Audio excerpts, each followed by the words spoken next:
आज की कहानी है अकेले होने का दर्द। वातावरण में औपचारिक रुदन का स्वर गहरा रहा था। पापा सफेद कुर्ते पजामे और शॉल में खड़े थे। सफेद रंग शांति का प्रतीक माना जाता है, पर मेरे मन में सदा से ही इस रंग से चिढ़ सी थी।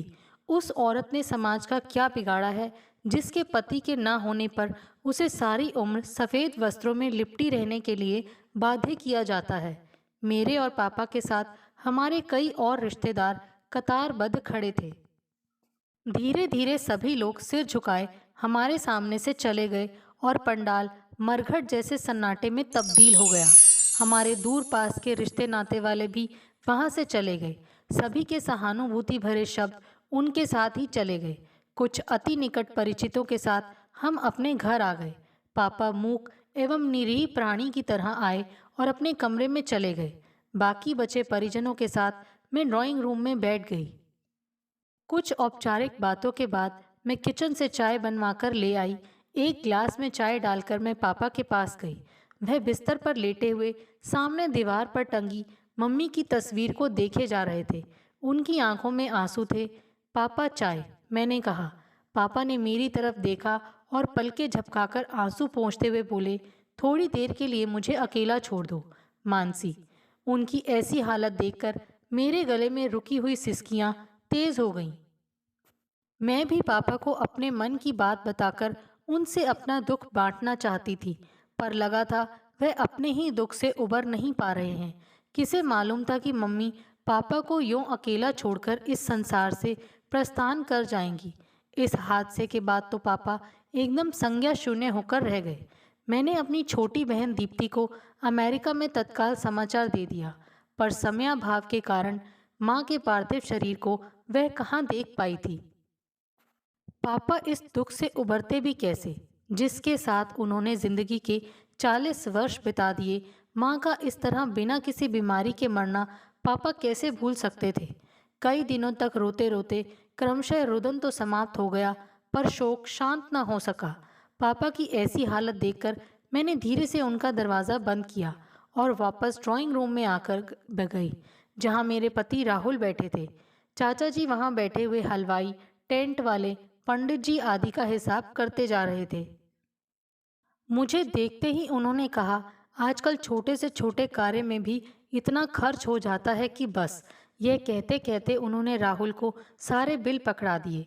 मैंने राहुल को इशारे से सबका हिसाब चुकता करने को कहा। पापा अपने गम में इतने डूबे हुए थे कि उनसे कुछ भी इस समय कहने का साहस मुझ में न था। अच्छा मानसी बिटिया, अब मैं चलता हूँ, कोई काम हो तो बताना। कहते हुए चाचा जी ने मुझे इस अंदाज से देखा कि मैं कोई दूसरा काम न कह दूं, और उनके साथ ही कॉलोनी की 3-4 महिलाएं भी चल दीं। मुझे इस बात से बेहद दुख हुआ कि मम्मी इतने वर्षों से सदा सबके सुख दुख में हमें भी नज़रअंदाज कर उनका साथ देती थी, लेकिन आज सभी ने उनके गुजरने के साथ ही अपने कर्तव्यों से भी इतिश्री मान ली थी। शाम को खाने की मेज़ पर मैंने राहुल से पूछा, तुम्हारा क्या प्रोग्राम है अब? मैं तो रात को ही वापस जाना चाहता हूँ, तुम साथ नहीं चल रही हो क्या? राहुल ने पूछा। पापा को ऐसी हालत में छोड़कर कैसे चली जाऊं? मैंने रुआसी होकर कहा। लगता है ऐसे ही समय के लिए लोग बेटे की कामना करते हैं। पापा को साथ क्यों नहीं ले चलती? राहुल बोले, थोड़ा उनके लिए भी चेंज हो जाएगा। नहीं बेटा, तब तक पापा अपने कमरे से आ चुके थे। तुम लोग चले जाओ, मैं यहाँ ठीक हूँ। पापा, आपको तो ठीक से खाना बनाना भी नहीं आता। माँ होती तो। और इतना कहते कहते मैं रो पड़ी। क्यों, मेहरी है ना, तुम चिंता क्यों करती हो? पापा, वह तो 9 बजे आती है। आपकी बेड टी, अखबार, दूध, नहाने के कपड़े, दवाइयाँ, कुछ भी तो आपको नहीं मालूम। आज तक आपने किया हो तो पता होता। उसने मुझे इतना अपाहिज बना दिया था, पर अब क्या करूं? करना तो पड़ेगा ही ना। कुछ समझ में नहीं आएगा तो तुमसे पूछ लूंगा। कहते कहते पापा ने मेरी तरफ देखा। उनका स्वर जरूरत से ज्यादा करुण था। अब क्यों रुलाते हो पापा? कहते हुए मैं खाना छोड़कर उनसे लिपट गई। मेरे सिर पर स्नेहिल स्पर्श तक सीमित होते हुए पापा ने कहा, उसी ने अभी तक सारे परिवार को एक सूत्र में बांध कर रखा था। पंछी अपना नीड़ छोड़कर उड़ चला और यह घोंसला भी एकदम वीरान सा हो गया। मैं क्या करूं? कातरता झलक रही थी उनके स्वर में। पापा, आप हिम्मत मत हारो। कुछ दिनों के लिए ही सही हमारे साथ ही चलो ना।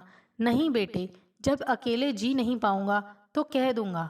फिर एक लंबी सांस लेते हुए बोले, अभी तो यहाँ बहुत काम है। तुम्हारी मम्मी का इंश्योरेंस, बैंक अकाउंट, उनके फिक्स डिपॉजिट, सभी को तो देखना पड़ेगा ना। जैसी आपकी इच्छा पापा, कहकर राहुल अपने कमरे में चले गए। अगले दिन मेहरी को सब कुछ सिलसिलेवार समझाकर मैं थोड़ी आश्वस्त हो गई। 2 दिन बाद मेरी सुबह की ट्रेन थी। जाने से एक रात पहले मैं पापा के पास जाकर बोली, पापा, कल सुबह आप मुझे छोड़ने नहीं जाएंगे, नहीं तो मैं जा नहीं पाऊंगी। इतना कह मैं भरे कंठ से वहाँ से चली आई थी। सुबह जल्दी जल्दी उठी, तकिए के पास पापा के हाथ की लिखी चिट्ठी पड़ी थी।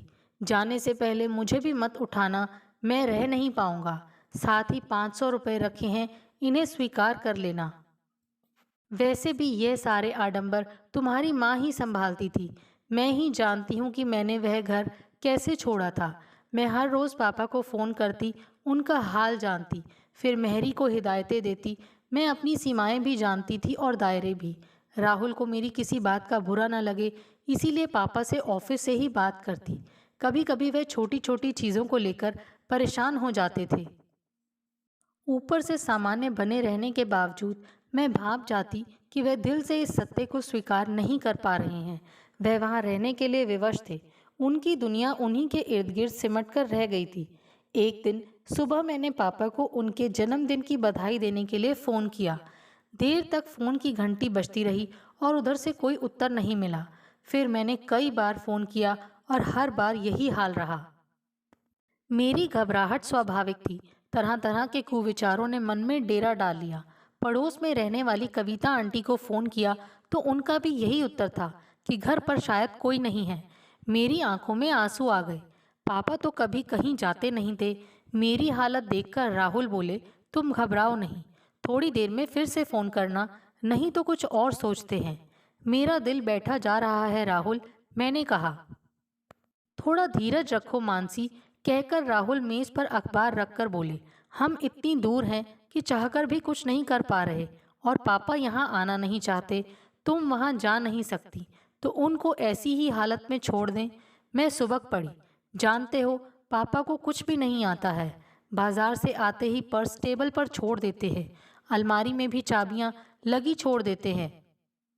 अभी पिछले दिनों उन्होंने नई मेहरी रखी है, कहीं उसने तो कुछ। आजकल अकेले रह रहे वृद्ध इन वारदातों का ही निशाना बन रहे हैं। इतने में फ़ोन की घंटी बजी। पापा की आवाज़ सुनी तो थोड़ी राहत महसूस हुई। मैंने कहा, कहाँ चले गए थे आप पापा? मैं बहुत घबरा गई थी। तू इतनी चिंता क्यों करती है बेटी? मैं एकदम ठीक हूँ। तेरी मम्मी आज के दिन अनाथ आश्रम के बच्चों को वस्त्र दान करती थी, सो उसका वह काम पूरा करने चला गया था। पापा, आप एक मोबाइल ले लो, कम से कम चिंता तो नहीं रहेगी ना, मैंने सुझाव दिया। इस उम्र में मोबाइल, कहते कहते पापा हंस पड़े। तू मेरी चिंता छोड़ दे बस। दिन बीतते गए। उनकी जिंदगी उनके सिद्धांतों और समझौतों के बीच टिककर रह गई। मैं लगातार पापा के संपर्क में बनी रही। मुझे इस बात का एहसास हो गया कि वह लगातार सेहत के प्रति लापरवाह होते जा रहे हैं। अंग्रेजी दवाओं के वह खिलाफ थे, इसीलिए जो देसी दवाओं का ज्ञान मुझे माँ से विरासत में मिला था, मैं उन्हें बता देती। कभी उनको आराम आ जाता तो कभी वह चुप्पी साध लेते। एक दिन सुबह कविता आंटी ने फ़ोन पर बताया कि पापा सीढ़ियों से फिसल गए हैं। अभी पापा को वह अस्पताल छोड़कर आई हैं। एक दिन वह डॉक्टरों की देख रेख में ही रहेंगे। शायद फ्रैक्चर हो। उनके साथ कोई है? मैंने चिंतित होते हुए पूछा। आईसीयू में किसी की ज़रूरत नहीं होती, डॉक्टर को वह जानते ही हैं, कविता आंटी ने बेहद लापरवाह स्वर में कहा। कविता आंटी की बातें सुनकर मुझे दुख भी हुआ और बुरा भी लगा। इंसान इतना स्वार्थी कैसे हो सकता है? मेरा मन पापा से मिलने के लिए तड़पने लगा। राहुल ने मेरी मनोस्थिति भांपते हुए कहा, मानसी, तुम इस तरह न अपने घर पर ध्यान दे सकोगी और ना ही उनका। उनका मेरे सिवा और कोई करने वाला भी तो नहीं है। मैंने कहीं पढ़ा था कि एक औरत की दुनिया में 2 ही मर्द सबसे ज़्यादा अहमियत रखते हैं। एक उसका पति जो उसकी अस्मत की रक्षा करता है, दूसरा उसका पिता, जो उसके वजूद का निर्माता होता है। तुम्हें तो मैं अपने से भी ज़्यादा प्यार करती हूँ, पर उन्हें क्या यूं ही तिल तिल मरता छोड़ दूँ? तो इस बार उन्हें किसी न किसी बहाने यहाँ ले आओ, फिर सोचेंगे। राहुल ने निर्देश दिया। मैं अगले ही दिन पापा के पास रवाना हो गई। अस्पताल में मैंने उन्हें देखा तो विश्वास ही नहीं हुआ। पापा की दयनीय स्थिति देखकर कलेजा मुंह को आ गया। वे सफ़ेद चादर में लिपटे हुए दूसरी तरफ मुंह किए लेटे थे। डॉक्टर से पता चला कि पापा हाई ब्लड प्रेशर के मरीज हो गए हैं और उनका वज़न भी घटकर अब आधा रह गया था। मैं उनके पास जाकर बैठ गई। पापा मुझे देखते ही बोले, मानसी, तुझे किसने बताया? पापा, तो क्या ये बात भी आप मुझसे छिपा कर रखना चाहते थे? मैं तो समझती थी कि आपने धीरे धीरे खुद को संभाल लिया होगा, और यहाँ तो। मेरा गला रूंध गया। बाकी के शब्द होठों में ही फंसकर रह गए। मैं सब बताता रहता तो तू मेरी चिंता करती। राहुल क्या सोचेगा? ठीक है पापा, मैं भी तब तक राहुल के पास नहीं जाऊंगी जब तक आप मेरे साथ नहीं चलेंगे। मेरा घर उजड़ता है तो उजड़े, मैं आपको यूं अकेला छोड़कर नहीं जा सकती। मानसी, यह क्या कह दिया तूने? कहकर वह थोड़ा उठने को हुए, तभी नर्स ने आकर उन्हें फिर लिटा दिया। सीढ़ियों से फिसलने के बाद पापा को चोट तो बहुत आई थी, पर कोई फ्रैक्चर नहीं हुआ। मैं उन्हें अस्पताल से घर ले गई और बिस्तर पर लिटा दिया। मेरी निगाहें घर के चारों तरफ दौड़ गई। घर की हालत देखकर लगता ही नहीं था कि यहाँ कोई रहता है। बड़े बेढंगे तरीकों से कपड़ों को समेटकर एक तरफ रखा हुआ था। पापा के बिस्तर की बदरंग चादर, सिंक में रखे हुए गंदे और चिकने बर्तन, गैस पर अधपके खाने के टुकड़े और चींटियों की कतारें। समझ में नहीं आ रहा था काम कहाँ से शुरू करूं। आज मेरी समझ में आ रहा था कि सुचारू रूप से चल रहे इस घर में मम्मी का कितना सार्थक श्रम और निस्वार्थ समर्पण था। इस हालत में पापा को अकेले छोड़कर जाना ठीक नहीं था। इसलिए मैं पापा को लेकर वापस अपने घर दिल्ली आ गई। एक दो दिन में पूरे समय पापा के साथ ही रही। ऑफिस जाते हुए मुझे संकोच हो रहा था, पर पापा मन की बात जान गए और निसंकोच मुझे ऑफिस जाने के लिए कह दिया। राहुल और मैं एक ही समय साथ साथ ऑफिस जाते थे। उस दिन शाम को हम लोग खाना खा रहे थे, तभी दरवाजे की घंटी बजी। मैंने दरवाज़ा खोला, सामने मीरा आंटी खड़ी थी। मैंने कहा, आइए आंटी, कहाँ से आ रही हैं इस समय? दिल्ली हाट तक गई थी, थोड़ी देर हो गई। सामने की दुकान से कोई पानी देने तो नहीं आया था? नहीं। अच्छा, तो आप भीतर तो आइए, मेरे से एक बोतल पानी ले लीजिए। कहते हुए मैं वापस खाने की टेबल पर आ गई। खाना खाएंगी ना आंटी? नहीं बेटा, आज मन नहीं है। मैंने पापा को उनका परिचय कराते हुए कहा, पापा, यह मीरा आंटी हैं। सामने के फ्लैट में रहती हैं, बेहद मिलनसार और केयरिंग भी। राहुल को जब भी कुछ नया खाने का मन करता है, आंटी बना देती हैं। अरे बस बस, कहकर वह सामने आकर बैठ गई। मैंने उनकी तरफ प्लेट सरकाते हुए कहा, अच्छा, कुछ तो खा लीजिए, हमारा मन रखने के लिए ही सही। और इसी के साथ उनकी प्लेट में मैंने थोड़े चावल और दाल डाल दी। लगता है आप यहाँ अकेली रहती हैं? पापा ने पूछा। हाँ पापा, इनके पति आर्मी में हैं, वहाँ इनको साथ रखने की कोई सुविधा नहीं है, राहुल ने कहा। फिर तो आपको बड़ी मुश्किल होती होगी अकेले रहने में। नहीं, अब तो आदत सी पड़ गई है, आंटी बेहद उदासीनता से बोली। बेटी दामाद भी कभी कभी आते रहते हैं, फिर जब कभी मन उचाट हो जाता है तो मैं उनसे स्वयं मिलने चली जाती हूँ। पापा, इनकी बेटी दामाद दोनों डॉक्टर हैं और चेन्नई के अपोलो अस्पताल में काम करते हैं, मैंने कहा। बातों का सिलसिला देर तक यूं ही चलता रहा। जाते जाते आंटी बोली, मैं सामने ही रहती हूँ, किसी वस्तु की ज़रूरत हो तो बिना संकोच बता दीजिएगा।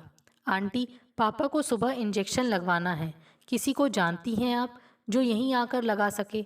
अरे, इंजेक्शन तो मैं ही लगा दूंगी, बेटी ने इतना तो सिखा ही दिया है। ठीक है आंटी, मैं सुबह इंजेक्शन भी ले आऊँगी और पट्टी भी। कहते कहते मैं भी उठ गई। हाँ बेटा, यह तो मेरा सौभाग्य होगा, कहकर आंटी चली गईं। शाम को मैं ऑफिस से आई और पापा का हालचाल पूछा। आज वह थोड़ा स्वस्थ लग रहे थे। कहने लगे, सुबह इंजेक्शन और ड्रेसिंग के बाद थोड़ा रिलैक्स अनुभव कर रहा हूँ। फिर शाम को सामने पार्क में भी घूमने गया था। मैं चाहती थी पापा कुछ दिन और यहाँ रहें। हर रोज़ कोई ना कोई बहाना बनाकर वह जतला देते थे कि वह वापस जाना चाहते हैं। यहाँ रहना उनके सिद्धांतों के खिलाफ है। मेरी शंका जितनी गहरी थी, पर समाधान उतना ही कठिन। मैंने और राहुल ने भरसक प्रयत्न किया कि उन्हें यहीं पास में कोई और मकान ले देते हैं, पर वह किसी भी तरह नहीं माने। फिर हमने उन्हें इस बात के लिए मना लिया कि 1 महीने के बाद दिवाली आ रही है, तब तक वह यहीं रहे। हमारी आशाओं के अनुकूल उन्होंने यह स्वीकार कर लिया था। मुझे थोड़ी सी तसल्ली हो गई। उस दिन मैं और राहुल प्रगति मैदान जाने का मन बना रहे थे, जहां गृह सज्जा के सामान की प्रदर्शनी लगी हुई थी। मैंने पापा को भी साथ चलने के लिए कहा। उन्होंने यह कहकर मना कर दिया कि मैं वहां जाकर क्या करूंगा। पापा, आप साथ चलेंगे तो हमें अच्छा लगेगा। मानसी कई दिनों से माइक्रोवेव लेने का मन बना रही थी। आप रहेंगे तो राय बनी रहेगी, राहुल ने विनती करते हुए कहा। तुम्हारा मुझे इतना मान देने के लिए शुक्रिया बेटा, पर जा नहीं पाऊंगा, क्योंकि पार्क में आज इस कॉलोनी के बुजुर्गों की एक बैठक है। हम दोनों ही वहां चले गए। प्रगति मैदान से आने के बाद जैसे ही हमने कार पार्क की कि मीरा आंटी के घर से डॉक्टर अवस्थी को निकलते देखा। मैं एकदम घबरा गई और तेजी से जाकर पूछा, डॉक्टर साहब, क्या हुआ मीरा आंटी को? सब ठीक तो है ना? हाँ, अब सब ठीक है। उनके घर में किसी की तबीयत अचानक बिगड़ गई थी। इससे पहले कि मैं कुछ सोच पाती, मीरा आंटी सामने से आती हुई बोली, तुम्हारे पापा इधर हैं, तुम लोग अंदर आ जाओ। क्यों, क्या हुआ उनको? दरअसल तुम्हारे जाने के बाद उन्होंने मेरी घंटी बजाकर कहा था कि उन्हें बहुत घबराहट हो रही है। मैं थोड़ा घबरा गई थी, उन्हें सहारा देकर अपने यहाँ ले आई और डॉक्टर को फ़ोन कर दिया। उनका ब्लड प्रेशर बहुत बढ़ा हुआ था, शायद गैस हो रही होगी। अभी उन्हें सोने का इंजेक्शन और कुछ दवाइयाँ दी हैं। कहते हुए उन्होंने मुझे वह पर्चा पकड़ा दिया। आंटी, बुढ़ापा नहीं, पापा अकेलेपन का शिकार हैं। कहते कहते मैं पापा के पास ही बैठ गई। 62 साल की उम्र भी कोई बुढ़ापे की होती है। राहुल जब तक अपने फ्लैट से फ्रेश होकर आए, आंटी ने चाय बना दी। मैं पुनः पापा की इस हालत से चिंतित थी और परेशान भी। वह पूरी रात हमने उनके पास बैठकर बिताई। कुछ दिन और बीत गए। पापा अब फिर सामान्य हो गए थे। आंटी का हमारे घर निरंतर आना जाना बना रहता था। हम पापा में फिर से उत्साह पैदा करने की कोशिश करते रहे। एक पल वह खुश हो जाते और दूसरे ही पल उदास और गंभीर। रविवार को हम सवेरे बरामदे में बैठे चाय पी रहे थे। बातों बातों में राहुल ने आंटी का उदाहरण देते हुए कहा कि वह कितने मज़े से जिंदगी काट रही हैं। सचमुच वह बहुत ही भद्र और मिलनसार महिला हैं। इस उम्र में तो उनके पति को भी रिटायरमेंट ले लेना चाहिए। कब से वह अकेली ज़िंदगी जी रही हैं, और आजकल के हालात देखते हुए एक अकेली औरत। पापा बोले। पापा, आपको एक बात बताऊं? राहुल ने सारा संकोच त्याग कर कहा। मैंने पहले दिन आपसे झूठ बोला था कि आंटी के पति आर्मी में हैं। दरअसल उनके पति की मृत्यु 8 साल पहले हो चुकी है। तब उनकी बेटी मेडिकल कॉलेज में पढ़ती थी। बड़ी मुश्किलों से आंटी ने उसे पढ़ाया है। पिछले ही साल उसकी शादी की है। ओह, यह तो बहुत बुरा हुआ। उन्होंने कभी बताया भी नहीं। सभी लोगों को उन्होंने यही बता रखा है जो मैंने आपको बताया था। एक अकेली औरत का सचमुच अकेले रहना कितना कठिन होता है, यह उनसे पूछिए। इसीलिए मैं जब भी आंटी को देखती हूँ, मुझे आपकी चिंता होने लगती है। औरत होने के नाते वह तो अपना घर संभाल सकती हैं, पर पुरुष नहीं। उन्हें सचमुच एक सहारे की ज़रूरत होती है। पापा, आपको लगता है कि आप यूं अकेले जीवन बिता पाएंगे? मैं बेटी हूं आपकी। मम्मी के बाद आपका ध्यान रखना मेरा फ़र्ज़ है, मेरा अधिकार भी है और कर्तव्य भी। मैं जो कह रही हूं आप समझ रहे हैं ना पापा? मैं मीरा आंटी की बात कर रही हूं।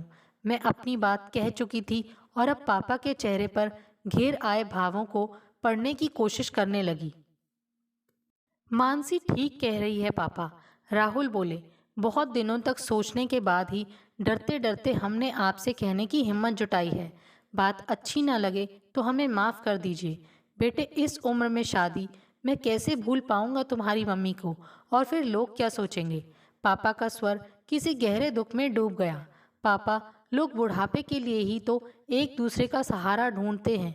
इस उम्र में आपको कई बीमारियों ने आ घेरा है। उपेक्षित से होकर रह गए हैं आप। अब जो हो गया उस पर हमारा जोर तो नहीं है, फिर लोगों से हमें क्या लेना देना। आप दोनों तैयार हों तो हमें दुनिया से क्या लेना। मीरा से भी तुमने बात की है? उन्होंने बेहद संजीदगी से पूछा। हाँ पापा, हमने उन्हें भी मुश्किल से मनाया है। यदि आप तैयार हों तो। आप हमारा हमेशा ही भला चाहते रहे हैं। क्या आप चाहते हैं कि हम सदा आपके लिए चिंतित रहें? बहुत सी बातें आप छिपा भी जाते हैं। मैं पहले भी आपसे इस बारे में बात करना चाहती थी, मगर हर बार संकोच की दीवार सामने आ जाती थी। वह कुछ असहज भी थी और असामान्य भी। किंतु जिस लाड भरी निगाहों से उन्होंने मुझे देखा, मुझे लगा मेरी यह हरकत उन्हें अच्छी लगी है। पापा प्लीज़, कहकर मैं उनके पास आकर बैठ गई। आपको सुखी देखकर हम लोग कितनी राहत महसूस करेंगे, यह मैं कैसे बताऊं। आपकी ऐसी हालत देखकर मेरा जी भर आता है। मैं आपको बहुत प्यार करती हूँ पापा। कहते कहते मैं रो पड़ी। पापा धीरे से मुस्कुराए। शिष्टाचार के सभी बंधन तोड़कर मैं उनसे लिपट गई। महीनों से खोई हुई उनकी हंसी वापस उनके चेहरे पर थी। उनका ठंडा मीठा स्पर्श आज अरसे बाद मुझे मिला था। थैंक्स पापा, कहते कहते मेरी आवाज़ आंसुओं के चलते भर्रा गई। दोस्तों, आपको हमारी ये कहानी कैसे लगी? प्लीज़ कमेंट्स करके बताइए। Thanks for watching this video.